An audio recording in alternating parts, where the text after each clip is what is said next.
Hello guys, magandang araw. Tara, samahan niyo akong maggupit ng aking buhok ngayon. Matagal ko nang gustong i-vlog to, ngayon lang ako nagkaroon ng time. 3 years na pala ako hindi nagpapagupit sa parlor. Ko lang ang nagugupit sa sarili ko. So ayan, una basahin ko muna ang buhok ko. Sinawsaw ko lang sa tubig ang suklay. Wala kasi akong spray kaya ganyan na lang gagawin natin. Mahal kasi magpagupit sa parlor, para makatipid ako na lang ang maggugupit sa sarili ko.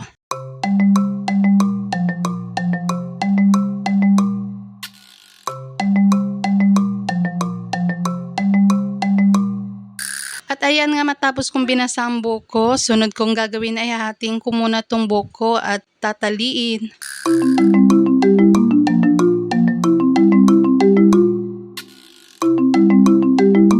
Ayan guys, wag nyo nang pansinin yung kilikili kong madilim. Baka magdilim ang paningin ninyo. Shares lang. So ayan nga guys, hindi maayos ang pagkatali ko. Kaya ulitin natin para maayos mabuti tong buhok ko.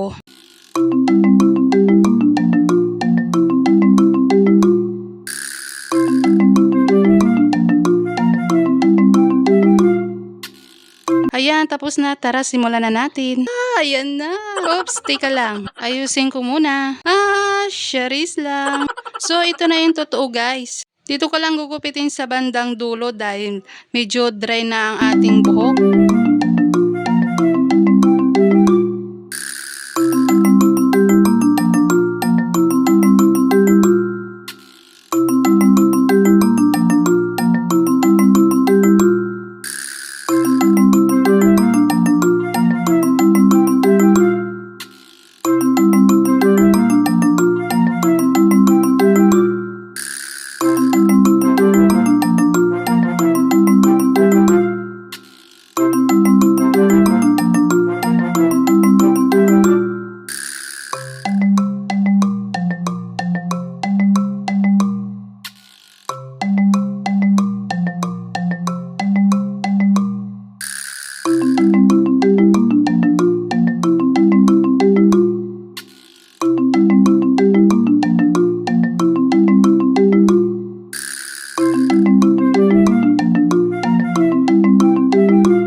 So ayan guys, ito na ang resulta ng ating buhok. Natanggalan na natin yung dry hair. Manipis na tingnan sa dulo, hindi tulad kanina, sobrang kapal tignan. Sa totoo lang, sobrang kapal talaga yung buhok ko.